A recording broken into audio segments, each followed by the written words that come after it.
This did not go as he expected. The dictator of Ukraine, the guy who canceled elections and kills his political opponents, including American journalists, came to the White House just a few minutes ago. And oh boy, it did not go as expected. So just watch this question first before we get into some of the other.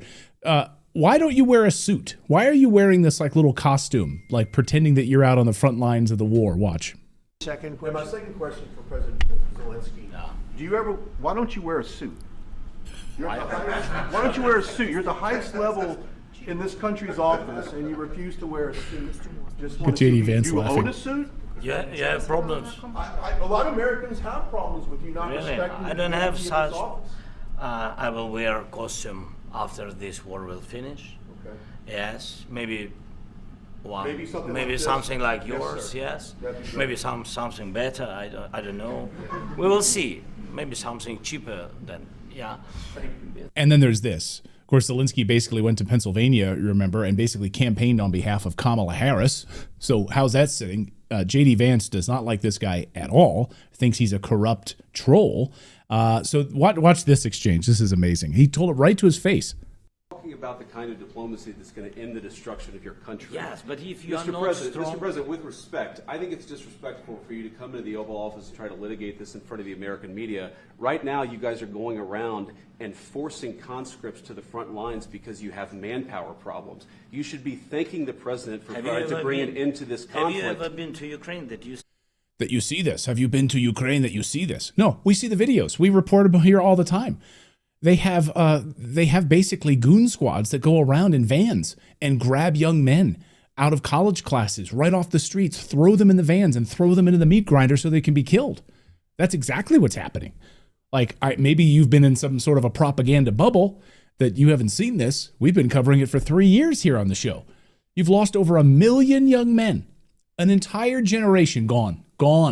Not even just one generation, multiple generations of men in that country destroyed because you will not submit to a peace agreement. You could have done this a long time ago. say what problems we have. I have been to. Come once. So, this is great. So, have you been to Ukraine? Have you been to Ukraine? Will you come to Ukraine? Will you see this? So, what happens when these people come to Ukraine? They take them on like a propaganda tour. Actually watched and seen the stories, and I know what happens is you bring them on a propaganda tour, Mr. President.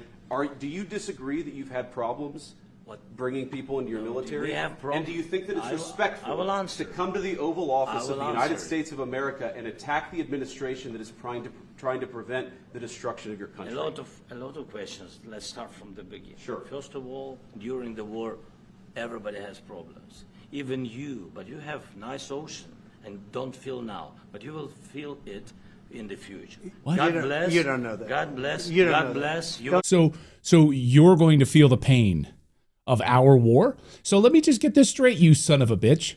You've been carrying out a genocide against the ethnic Russians that have lived in eastern Ukraine since 2014. You've been killing them. You broke the Minsk Accords, and you've been attacking children. You've been attacking civilians in eastern Ukraine since 2014. Okay? Since the CIA-backed coup in your country and placed a Western puppet government there is exactly what happened. Okay? So Putin did not want to go in. His government actually voted to go in and protect the ethnic Russians that were living in that section of the country. It has nothing to do with the United States. We've been funneling $350 billion to you thanks to the Biden administration, but we're going to feel the pain, and Trump's getting pissed now. Don't tell us what we're going to feel. We're trying to solve a problem. Don't tell us what we're going to feel. I'm not telling you. Because I'm you're in no answering on position this to question. dictate that. That's Remember exactly this. what I'm not You're in dictating. no position to dictate what we're going to feel. We're going to feel very good. You will feel influence. We're going to feel very I'm good and telling very you, strong. You will feel influence. You're right now not in a very good position. You've allowed yourself to be in a very bad position, and he happens to be right about it. From the very beginning of the war. You're not in a good position. I You don't was have in the cards right now. With us, you start having not cards. playing But cards. right now, you I'm don't. very Yeah, you're playing serious, cards. Mr. President. You're I'm playing very cards. serious. You're I'm gambling the with the president lives in of war. millions of people. You think You're you- gambling with World War What do you- III. what do you You're think about? gambling with What do you World think War about? III.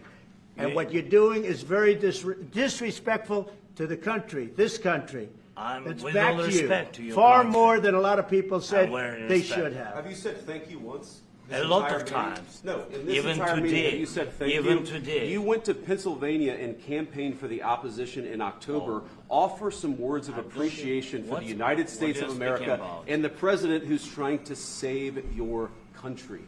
Have you said thank you once at our meeting today? We've given you $350 billion that you don't even know where that money is. You've sold it off, by the way. You've sold off that money and you've enriched your own government. Your wife going to Paris and buying expensive clothing off of our U.S. taxpayer dollars. Sit down and shut your mouth, you little troll. Your country is in big trouble. Can I Wait a answer? minute. No. You've done a lot of talking. Your country is in big trouble. I know. You're not winning. I know. You're not winning this. You have a damn good chance of coming out okay because of us. Mr. President, we are staying in our country, staying strong from the very beginning of the war. We've been alone, and we are thankful. I said thanks you haven't in been this alone. cabinet, You and haven't not been only alone. in this cabinet. We gave you, through I this said stupid president, $350 billion.